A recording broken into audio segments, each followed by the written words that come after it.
Esta semana en Cuadriga, Estados Unidos y Europa. ¿Ya se desgastó la alianza? Después de una década de guerras, Barack Obama quiere dar una nueva orientación a su país, lo que significa una nueva estrategia militar. Los Estados Unidos dirigen su poder militar hacia el Pacífico, lejos de Europa. Obama ha entendido que el futuro de su nación no se decidirá ni en Europa ni en el Hindu Kush, sino en Asia. Bien, bienvenidos. Esto es Cuadriga, es el foro internacional de discusión entre periodistas sobre los temas de la actualidad internacional. Como veíamos hace un momento, Europa va seguramente a resentir las consecuencias de la reorientación de la política de seguridad de Estados Unidos en dirección al Asia-Pacífico. La relación entre Europa y Estados Unidos en las últimas décadas ha tenido como objetivo la defensa de los valores comunes y la defensa de Occidente. Pero ¿qué queda de esta relación transatlántica, de esta alianza, de esta sociedad transatlántica? Pues sobre esto hablaremos hoy aquí. Con Olga Vorobio discuten Bernd Pickert, periodista del diario alemán Tageszeitung, se especializa en política internacional. Gema Casadeval, corresponsal en Alemania de la agencia española de noticias EFE. Ramiro Villapadierna, periodista español especializado en política europea y corresponsal en Alemania. Bernd, Estados Unidos decidió reducir su presencia militar en Europa. Esto ocurrió a principios de año y se ha venido reforzando y reiterando a lo largo del tiempo que ha pasado desde ese 5 de enero. ¿Cuál va a ser el efecto de esto en Europa? Bueno, en cuestiones de seguridad casi ninguno.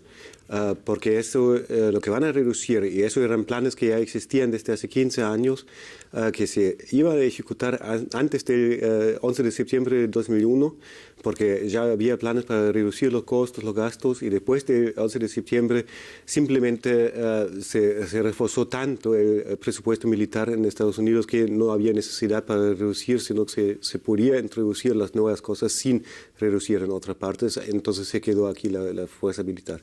Entonces, yo pienso que para las regiones de Alemania, por ejemplo, donde se van a retirar los dos batallones, ahí sí es un coste enorme en cuestiones de seguridad. Para Europa no, porque una amenaza como antes, ¿no? De la Guerra Fría ya no existe para Europa, y la capacidad militar de Estados Unidos de intervenir, digamos, operaciones como la de Libia, operaciones como de Afganistán, de Pakistán, no se va a reducir tampoco. Entonces, yo no pienso que eso sea muy importante en cuestiones de seguridad para Europa. ¿Estás de acuerdo con él, Gema? Sí, de alguna manera es cierto que Europa y Estados Unidos de alguna manera siguen siendo los aliados tradicionales, pero en lugar de ser aliados que se complementan, ahora parece que rivalizan buscando apoyos en China, rivalizan en todo tipo de cuestiones, porque ahora mismo el problema de Europa como de Estados Unidos no es la política de seguridad, sino sobre todo la deuda, ¿no? La deuda que tienen ellos, la deuda que tenemos nosotros. Entonces, parece que más que ayudarnos estamos, bueno, tenemos a Merkel buscando a los chinos, Obama haciendo lo mismo, ¿no? Nos estamos quitando los posibles apoyos más que complementándonos. Sí, Ramiro, ahora se tendrá que ocupar entonces más Europa de su propia seguridad. Pues Europa ha asistido a lo que llamamos un vasallaje, lo cual, aunque sea un término feo, muchas empresas, muchas personas lo eligen, prefieren ser notario a ser policía y pagar a un policía que haga el servicio de seguridad. Europa lo ha hecho con los Estados Unidos durante mucho tiempo, no se ha ocupado de su seguridad y ha habido casos patentes como en la guerra de los Balcanes, la incapacidad de Europa, no solo diplomática, sino de proyección de fuerza militar, y en el caso de Libia, pues al parecer sí, el 90% de las operaciones no habrían podido llevarse a cabo si no hubiera sido por los Estados Unidos. Así que Europa sí va a tener que ocuparse de algo que nunca le interesó, prefirió pagar al policía y criticarlo de vez en cuando. Bernd, ¿en qué punto se encuentra la OTAN a 20 años de la desarticulación de la Unión Soviética y de la caída del muro de Berlín? En búsqueda de una identidad y de una tarea, porque la antigua alianza en la Guerra Fría, alianza de defensa contra el comunismo, prácticamente ya no existe más. Esta amenaza desapareció. Ahora la OTAN es mucho más amplio y se está discutiendo cada vez más cuáles son las tareas realmente, ¿no?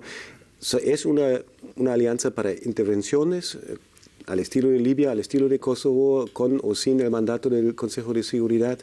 Es una alianza de defensa. ¿Contra quién y cómo se puede aplicar? El único caso en la historia de OTAN que se aplicó el artículo 5 de OTAN, que es el caso de defensa, es decir, que un país sea atacado por un enemigo exterior y la alianza reaccione como alianza, era la guerra de Afganistán después de los ataques del 11 de septiembre, y prácticamente al inicio, por lo menos, Estados Unidos rechazó la cooperación de la OTAN y dijo que vamos a hacerlo solo o con la ayuda de los ingleses, ¿no? Ahora está OTAN involucrado en Afganistán, ya como OTAN, con algunos países, y vemos claro que hay un desequilibrio enorme de capacidades militares entre Estados Unidos y prácticamente todo el resto del mundo, pero especialmente con Europa. Y eso hace bastante difícil, ¿no? Que Europa, por un lado, quiere ser más, digamos, más consciente, con más fuerza, más peso, más influencia en las decisiones de política de seguridad. Por otro lado, la capacidad militar de Europa, no es suficiente para hacerlo en comparación con los Estados Unidos. Y mientras los Estados Unidos, cualquier gobierno, el de Obama y también el de antes de Bush, siempre reclama de Europa que gaste más para cuestiones de seguridad, para cuestiones militares. Ningún país en Europa está dispuesto o capaz de hacerlo. Así que creo que no se va a cambiar mucho y vamos a seguir en esta búsqueda por algún tiempo. Pero yo creo personalmente que la OTAN va a perder importancia en los próximos años frente a otras posibles alianzas de caso por caso. Bien, pues cuando los países europeos han tenido problemas con su seguridad o con su defensa, efectivamente es Estados Unidos quien ha tomado el liderazgo. Pero esto está cambiando y ya hay signos de ello. Veamos lo siguiente. 1992. Yugoslavia se rompe. La guerra civil se cobra miles de muertos. Se producen masacres en la población civil. Los vecinos europeos y la ONU no saben cómo ayudar. Estados Unidos bombardea Serbia y fuerza así la paz. 1999. Los Estados Unidos vuelven a intervenir militarmente, esta vez en Kosovo, y solucionan de nuevo un problema europeo. 12 años después, 2011. Guerra civil en Libia. Un puñado de países de la OTAN acuerdan una intervención militar contra el régimen de Gaddafi. El liderazgo de Estados Unidos solo dura los primeros días. Después se retira dejando la operación a ingleses y franceses. Gemma, ¿consideras que la operación militar en Libia es ya un reflejo de que Estados Unidos está dejando la seguridad de los europeos en sus propias manos? Yo creo que tal vez es esto, tal vez es también que los americanos se cansaron de ver cómo Europa no se decide hablar jamás con una sola voz. Es decir, cualquier decisión que incumbe a Europa pasa por muchos parlamentos, por cada parlamento. En cada parlamento hay una guerra de guerrillas entre ellos porque tienen que además resolver sus asuntos privados y otro tipo de cuestiones que puedan parecer, y se han cansado. Se han cansado de que Europa no sea capaz de hablar con una sola voz, que en política exterior eso es flagrante y casi eclatante en ese sentido, ¿no? Junto a eso está el hecho, como decía antes, de que están buscando nuevas tareas. En ese momento uno asiste a los escenarios esos típicos de la OTAN, como de la Conferencia de Seguridad de Múnich y tal, y parece que estás en un escenario versallesco, algo anacrónico que ya nadie sabe exactamente para qué sirve, pero que siguen estando los cuadros ahí y que nadie los toca porque parece que son instituciones y que hay que mantenerlas. Y eso está tan alejado de lo que es el sentir actual de la ciudadanía en todas partes del mundo que uno se pregunta, bueno, ¿cuándo se van a decir alguien a decir de verdad, bueno, esto ya no nos sirve, ¿no? ¿Cuáles son las necesidades actuales que imponen exigencias a la OTAN para una redefinición de la OTAN? La redefinición de la OTAN es complicada porque parece que Europa y Estados Unidos hablamos de dos socios equiparables. Incluso cuando hablamos de Europa, decimos busca, no, la que busca en China es Merkel, no es busca Europa. Italia o Luxemburgo no hacen nada ahí. Entonces no son socios comparables. No hacen nada porque consideran que Alemania lo va a hacer. Sí, de alguna manera gratuitamente se piensa eso.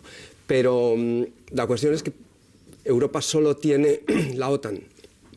Para Estados Unidos la OTAN solo es uno de sus escenarios. Tiene el escenario asiático, el índico, Latinoamérica, y ahí Europa no tiene nada ningún programa de seguridad ni de defensa. O sea, para nosotros solo es la OTAN, y como en la OTAN no pasa nada más que a lo mejor en la periferia con la primavera ahora árabe, pues sentimos muy poco eso, pero como a mí me ha planteado además recientemente un catedrático norteamericano, todavía estamos esperando cuáles son los planes de Europa para Asia.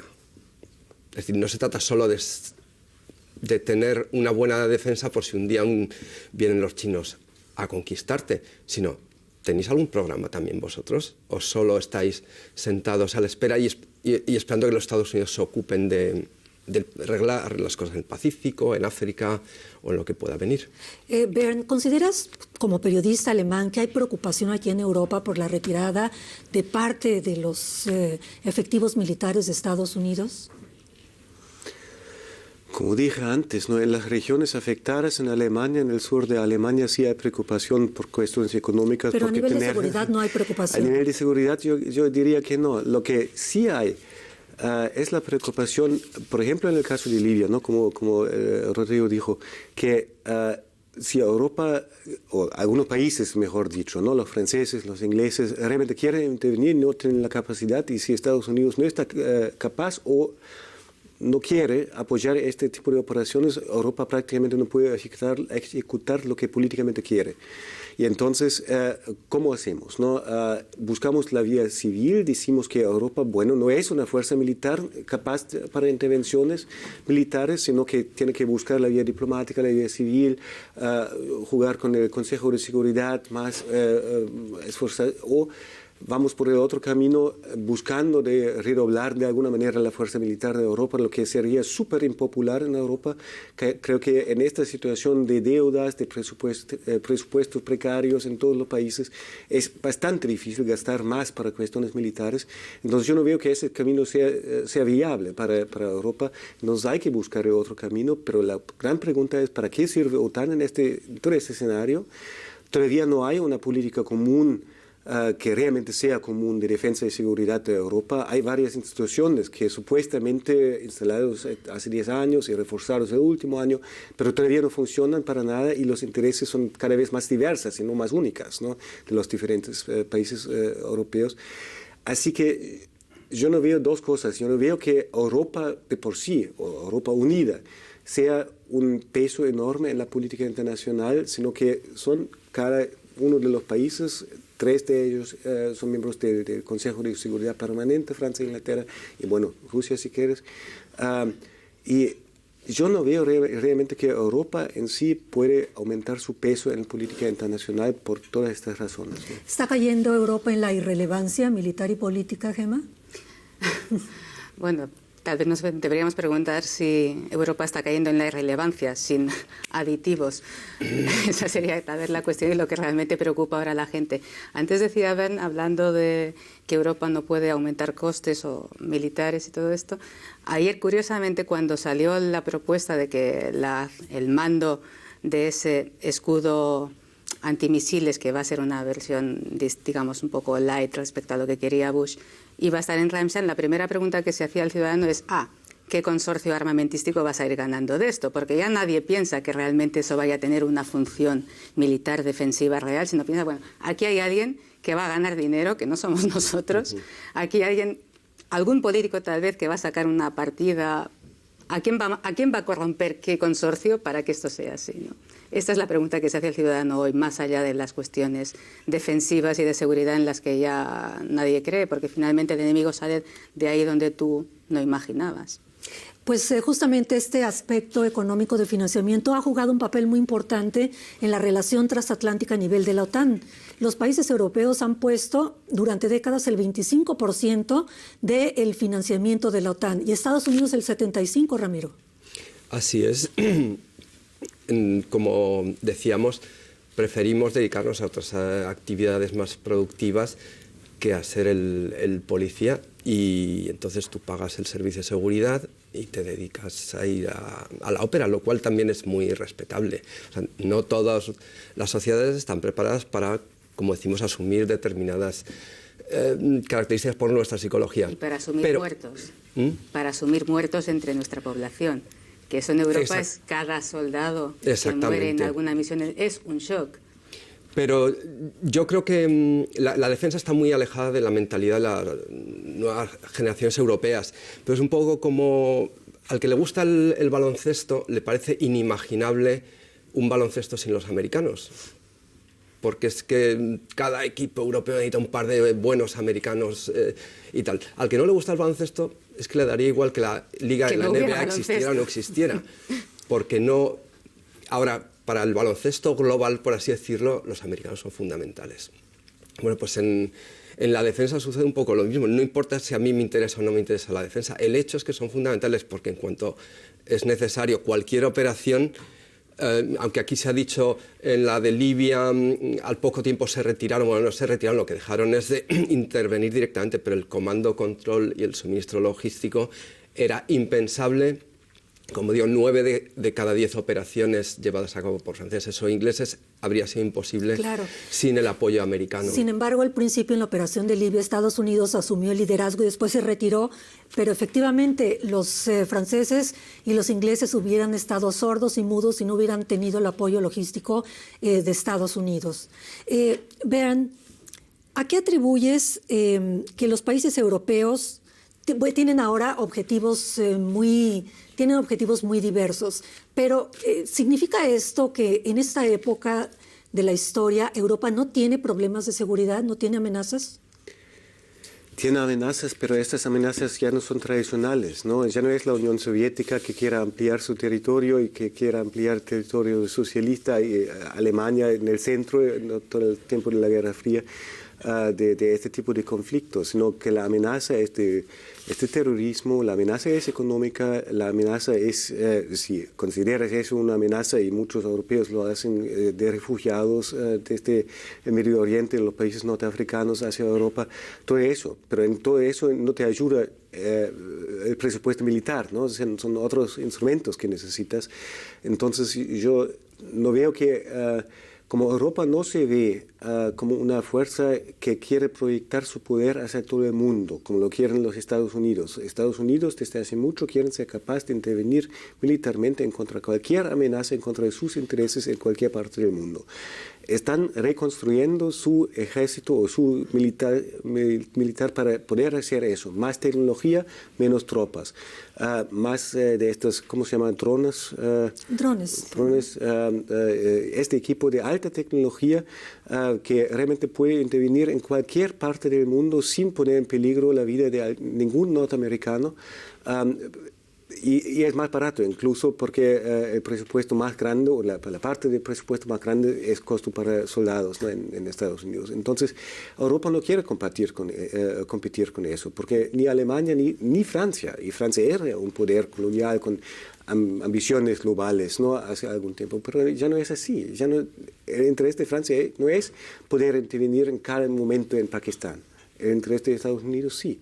Y creo que hay una cosa que define un poco el interés de Estados Unidos en esta región, incluyendo el Medio Oriente, y es la alianza con Israel.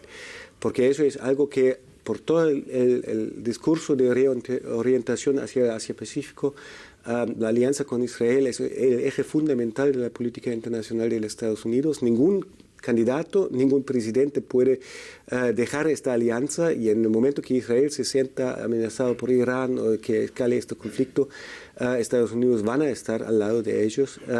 Europa mucho más difícil, ¿no? Y yo no veo que, por ejemplo, si este año realmente las escalaciones con Irán siguen en el mismo ritmo como ahora, yo veo que eso será el próximo punto de ruptura de esta alianza, aunque hasta el momento, con el boicot, el embargo, vamos más o menos a la par, pero en el momento de que cuestiones militares sean involucrados, vamos a ver la próxima ruptura. Bien, pues con el reordenamiento de las prioridades de seguridad de Estados Unidos, Alemania al parecer está adquiriendo un mayor protagonismo. Por una parte, en Ramstein, en esta localidad alemana, va a estar el Comando Central del Sistema Antimisiles. Y también es ya, de hecho, la base central aérea de la OTAN en Europa. Pero... Gemma, vemos que Alemania se pone nerviosa cuando se trata de lo militar. ¿Qué es lo que pasa? ¿Cómo crees que va a reaccionar? Bueno, Alemania tiene una gran tradición ecopacifista que otros países europeos no tienen, o no tienen con tanta intensidad, por razones históricas, lógicamente. El país que más razones tiene por temer el militarismo, incluso el propio, es Alemania, ¿no? Y eso es algo que marca las diferencias respecto. Por otro lado, también tenemos Alemania no es potencia nuclear por esas mismas razones históricas. Y además Alemania juega un poco en el contexto de Europa, antes cuando hablábamos de los chinos, que es Alemania está yendo a buscar a los chinos y el resto de Europa no, un poco lo mismo que tú contabas que pasaba entre Europa y Estados Unidos, es decir, Europa quiere que Alemania sea como el policía que les va a impulsar, que les va a dar ideas, que les va a liderar. Luego se quejan de que lidere, porque entonces parece que lidera demasiado, ¿no? Pero parece que eso, o sea, el resto de europeos dicen, a ver qué hace Alemania, a ver qué hace Merkel, que es la jefa, ¿no? A ver a dónde nos lleva, a ver con quién va a negociar, a ver quién nos saca de aquí, a ver quién nos saca de allá y a ver dónde nos metemos. Entonces, ese nuevo papel de Alemania respecto a sus socios es algo que genera, por otra parte, o sea, por una parte desconfianza y por otro, como cierta comodidad, ¿no? O sea, siempre están los alemanes que nos sacan de ahí. A ver qué. Pero Alemania, hasta ahora, insisto, en cuestiones militares ha tenido que ser siempre, digamos, jugar un papel más, quedarse un poco en la retaguardia por eso, porque no puede sacar, por razones históricas, insisto, el potencial ese que teóricamente tendría como primera potencia. Claro, y la reacción popular aquí en Alemania sería muy controversial seguramente en caso de que así se decidiera. Esperemos que fuera así. ¿Perdón? Esperemos que fuera así. Esperemos Sería que fuera deseable así. que fuera así. Bien, pues Alemania en estos momentos está tratando todavía de asimilar el hecho de que tiene un papel de liderazgo por su potencia económica. Veamos lo siguiente. El Plan Marshall, el puente aéreo de Berlín, una fuerte presencia militar. Durante décadas Europa ha contado con la generosidad de Estados Unidos. Ahora los europeos tienen que afrontar solos responsabilidades políticas y militares. Ello hace que Alemania como potencia económica deba ejercer una posición de liderazgo. Wolfgang Ischinger, presidente de la Conferencia de Seguridad de Múnich, afirma: es algo que debemos aprender. Naturalmente, quien ejerce liderazgo saca provecho de ello, pues es quien marca el ritmo, pero al mismo tiempo se espera de él que sea generoso. Vean, ¿consideras que Alemania está dispuesta a asumir mayor liderazgo en el marco de la OTAN, en el terreno militar? Bueno, Alemania siempre quiere asumir responsabilidades sin costo. Lo mismo con el intento de ser miembro permanente del Consejo de Seguridad, ¿no? Pero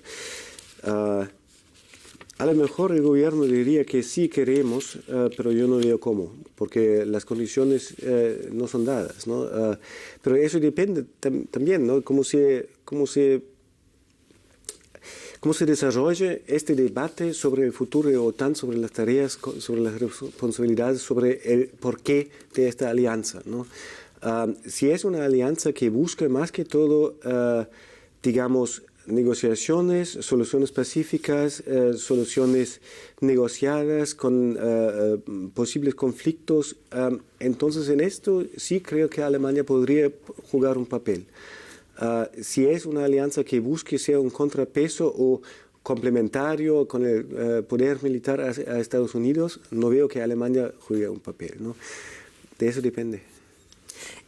Gemma, ¿nos podrías dar tu opinión, ya para concluir, nos estamos acercando al final, sobre el punto de desgaste en que se encuentra la Alianza Atlántica en estos momentos? Bueno, la Alianza Atlántica está en el desgaste que está en la mayoría de organismos internacionales que llevan demasiado tiempo sin darse cuenta de que la sociedad y la ciudadanía ha cambiado a un ritmo que ellos no han asumido. Es decir, ahora los focos de opinión y los puntos de interés están en otros sitios y los conflictos también están en otros lugares. Están en las guerras asimétricas, están en el terrorismo y está de otra manera. Hay que enfocarla, hay que reinventarse, que ese es un término muy socorrido, pero que en el fondo es así. O sea, está ya demasiado alejado de la realidad como para seguir obsesionados en seguimos así porque esto es lo que hemos creado, porque así esto hasta ahora nos ha servido. Esto hasta ahora ha servido, pero ha servido también es un término subjetivo, pero ha servido para no usarlo. Ha servido o para usarlo mal, pero en cualquier caso ya. Es como los programas Erasmus serían interesantísimos si sirvieran para algo. Sin embargo, los países que realmente sirven para viajar, pero si alguien quiere ingenieros de verdad, va a la India o va a China a buscarlos y se los trae. Bueno, pues ya que tomaste la palabra, entonces danos tu opinión acerca de qué tan desgastada está la relación transatlántica, para concluir, para dar una idea general. Yo creo que de lo que estamos hablando ahora es un proceso que empezó probablemente hace una década, un alejamiento muy claro. Yo recuerdo en la época de la guerra de los Balcanes, ya a los americanos les oía hablar todo el rato del peligro del radicalismo islámico, y yo no entendía, porque estábamos en Europa en la Primera Guerra en territorio europeo, y ellos hablan de radicalismo, de ciberguerras y de cosas así que es como si estuvieran hablando 10 o 15 años antes de cosas que ahora sí empiezan a preocupar de verdad. Otro aspecto que sí para nosotros es importante Ramiro, perdóname, estamos a punto de concluir. Una frase tuya para tu opinión sobre el desgaste de la relación atlántica. La alianza, cuando tenga un enemigo común nuevo, se va a reforzar. Bien, bueno, pues muchas gracias por haber estado con nosotros. Los invitamos para el próximo viernes aquí en Cuadriga.